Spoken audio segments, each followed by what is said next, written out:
موجود ہیں اس کے اندر. تو اس میں کافی رکنیات ہیں پلس میڈیسن ہے اس میں. تو دماغی تقویت کے لیے بھی ہے یہ. اچھا. ذہنی سکون کے لیے بھی، پرسکون نیند کے لیے بھی ہے، اور بالوں کو گھنا اور لمبا کرنے کے لیے. اچھا، اکثر یہ ہوتا ہے کہ الرجی ہو جاتی ہے، سر کی جو جلد ہے جسے اسکیلپ کہتے ہیں، جی اس میں دانے لوگوں کو نکل آتے ہیں اکثر. کسی کا کنگا استعمال کر لیا، اس کے سر میں اگر کسی قسم کا کوئی دانے یا کوئی بیماری تھی وہ لگ جاتی ہے. تو اگر کسی قسم کی اس طرح کے کوئی دانے نکلتے ہیں یا کوئی اور ایسا پرابلم ہوتا ہے، جیسے خشکی کا پرابلم ہو جاتا ہے، کھجلی ہوتی ہے. اچھا، خشکی بھی مختلف اقسام کی ہوتی ہے. اگر بھوسی کی وجہ سے خشکی ہے، جی، خشکی سکری کی وجہ سے خارش ہو رہی ہے، تو وہ تو اس تیل سے صحیح ہو جائے گی. صحیح. لیکن اگر کسی کے سر میں دانے نکل رہے ہیں اور بہت زیادہ یعنی پھوڑے پھنسیاں نکلتے ہیں اور اس کی وجہ سے جلد خراب ہوئی ہوئی ہے سر کی، تو ایک نسخہ میں بتاتا ہوں. تخم ترب، صحیح، جو عام زبان میں تخم مولی کہتے ہیں، یعنی مولی کے بیج. مولی کے بیج. اچھا. یہ مارکیٹ میں آرام سے اویلیبل ہو جاتے ہیں پنساریوں کے. جی، لیکن بہت زیادہ یہ تیز ہوتے ہیں، کیونکہ مولی کی تاثیر بھی آپ کو پتا تیز ہوتی ہے بہت. منہ بھی جل جاتا ہے بعض لوگوں کو تو اگر جالدار آ جائے. تو مولی کے بیج جو ہے ان کو پیس کے پانی کے ساتھ وہ سر پہ لیپ کر لیں. صحیح. تمام بالوں کی جو کیاریاں ہوتی ہیں جن میں جراثیم بھر جاتے ہیں، تو وہ اس میں سے سب گند نکال دیتا ہے، اور جتنے بھی یعنی دانے پھوڑے پھنسیاں سر میں ہوتے ہیں، خارش ہوتی ہے، اس کو وہ ختم کر دیتا ہے. لیکن اس سے شروع میں جلن مچے گی. اچھا. ہاں، یعنی یہ اس بات کی علامت ہے کہ سر جو ہے وہ بیمار ہے، جلن مچ رہی ہے. ہلکے ہلکے وہی لیپ لگاتے رہنے سے جلن ختم ہونے لگی، کم ہونے لگے گی. ایک وقت آئے گا بالکل بھی جلن نہیں ہوگی. تو یہ بہت بہترین نسخہ میں بتا رہا ہوں. اس سے جلد کے تمام امراض سر کے جو ہیں وہ ختم ہو جائیں گے. لیکن سر پہ اپلائی کریں، اس کو جلد پہ اپلائی نہ کریں، کیونکہ بہت تیز ہوتا ہے مولی کا بیج. اچھا. اچھا، یہ جو آپ کا نایاب ہیئر آئل جو ہے، تو ہفتے میں کتنے بار استعمال کریں؟ مثال کے طور پر کچھ لوگ ہیں، خواتین خاص طور سے، کہ وہ روز تو سر کو نہیں دھو رہی ہوتی ہیں.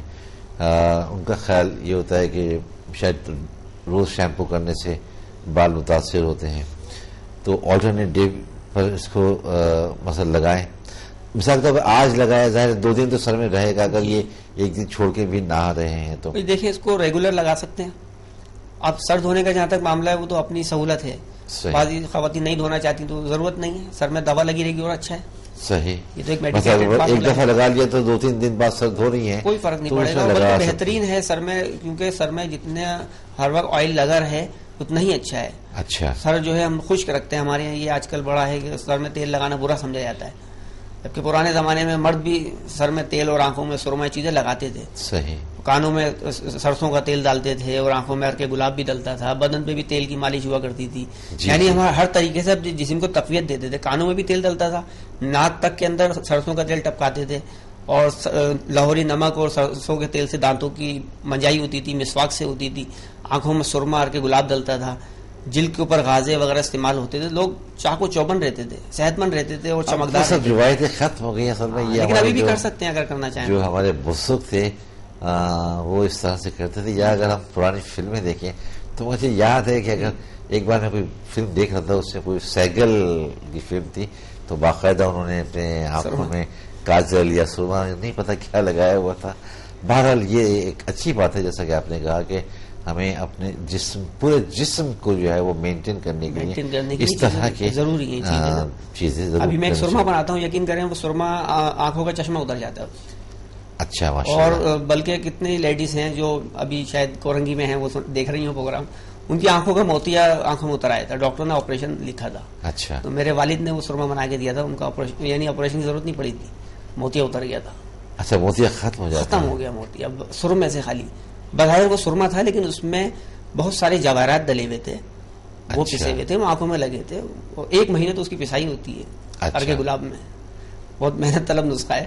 ظاہر ہے جب اس کو اتنا باریک کرنا پڑتا ہے، باریک بالکل. اگر اوپر سے پھینکیں تو وہ نیچے گرے نہیں، اب ہمیں تحلیل ہو جائے اتنا باریک. سرمے کے معنی یہی ہیں، کیونکہ وہ تو پھر آنکھ میں لگتا ہے، اور آنکھ تو ہماری جسم کا سب سے نازک حصہ ہے. کیونکہ وہاں تو اگر اپنی آنکھ کا یہ جو پلک ہوتی ہے، اس کا ہی بال اگر گر جاتا ہے تو اتنی بے چینی ہو جاتی ہے کہ جب تک کہ وہ نکل نہ جائے چین نہیں آ رہا ہوتا ہے، آنکھ سے پانی بہنا شروع ہو جاتا ہے. بلکہ آنکھوں کے لیے آپ کی بات کاٹ کے نسخہ مجھے یاد آیا، وہ میں بتا دیتا ہوں کہ آنکھوں کے تمام امراض کے لیے بھی ہے اور پلکیں گھنی اور لمبی کرنے کے لیے بھی ہے. صحیح. اور آنکھوں میں خارش ہو جاتی ہے پلکوں میں، اس وقت کے کم ہے لیے ہمارے پاس، آپ سر بتائیے. بس عرق گلاب لے لیں، اس میں زیتون کا تیل ملا لیں اور تھوڑا سا کافور ملا لیں. اچھا. اور اس کو ہلائیں، اور اگر مناسب سمجھیں بہت ہی بیسٹ ہے سفید پیاز کا رس ڈال دیں اس میں تھوڑا. اچھا. اور اس مکسچر کو رکھ لیں. یہ آئی لوشن ہے بہترین آنکھوں کے لیے. اچھا. اور یہ روز ڈال سکتے ہیں؟ روز سلائی سے لگائیں، بھگوئیں ایسے سلائی سے لگائیں. ڈراپ سے بھی ڈال سکتے ہیں. تھوڑی سی جلن مچے گی کیونکہ سفید پیاز کا رس ہے، لیکن وہ فائدہ مند ہے، نقصان فائدہ مند ہے. ایک طرح کی فریشنر ہے آنکھوں کو، وہ سارا کا سارا جو کچرا گند نکال دے گا، نکل آئے گا یا سائٹوں پہ جمع فریش کر دے گا. ہمارے پروگرام کا وقت تقریباً اپنے اختتام کی طرف ہے. مجھے اس سب میں آپ کا بہت شکریہ ادا کرنا چاہوں گا کہ آپ تشریف لائے اور ہمارے بہت سے ناظرین کو آپ نے بہت سے مفید مشورے دیے. آپ نے اپنے پروڈکٹ کے حوالے سے بتایا. آج ہم اپٹن پر ہم بات نہیں کر سکے، انشاءاللہ آئندہ ہم کسی پروگرام میں اپٹن کے حوالے پر سے بھی تفصیل سے بات کریں گے. اور ماسک کے حوالے سے میں مزید آپ سے بات کرنا اس سے چاہوں گا آئندہ کسی پروگرام میں کہ آپ اسے کہتے ہیں کہ یہ چہرے کا ٹونک ہے اور چہرے کے تمام امراض کے لیے یہ ایک پروڈکٹ کافی ہے، نہ کہ آپ جھائیوں کا الگ علاج کریں یا پمپلس کا الگ کریں اور بلیک ہیڈز کا الگ کریں اور وائٹ ہیڈز کا الگ کریں. تو ایک پروڈکٹ جو ہے وہ ہر بیماری کا علاج ہے. اور ناظرین قبل اس سے میں آپ سے اجازت چاہوں. میں یہاں تھوڑا سا آپ کو یہ بتانا چاہوں گا کہ ظاہر بہت سارے جو ہمارے ایلوپیتھک کے ڈاکٹرز ہوتے ہیں کسی نہ کسی چیز میں انہوں نے اسپیشلائزیشن کیا ہوتا ہے. کوئی آئی اسپیشلسٹ ہوتا ہے، کوئی ہارٹ اسپیشلسٹ ہوتا ہے. تو مجاہد صاحب جو ہیں ہربلسٹ ہیں، لیکن ساتھ جو جنسی امراض ہیں اس کے ماہر بھی ہیں. اگر ایسا کوئی مسئلہ ہے جس کو ہم پروگرام میں بہت زیادہ ڈسکس نہیں کر سکتے تھے، کہ اگر کسی کو کوئی ایسا پرابلم ہے جنس کے حوالے سے یا کوئی جنسی مسئلہ ہے تو وہ براہ راست نمبرز پر کال کر سکتے ہیں جو اس وقت بھی آپ کو مجاہد صاحب کی آپ کی ٹیلی ویژن کی اسکرین پر نظر آ رہے ہیں. اور پروگرام کے وقت ہمارا اختتام کو پہنچا. اپنے میزبان سکندر اقبال کو اجازت دیجیے. اپنا خیال رکھیے گا. اللہ حافظ.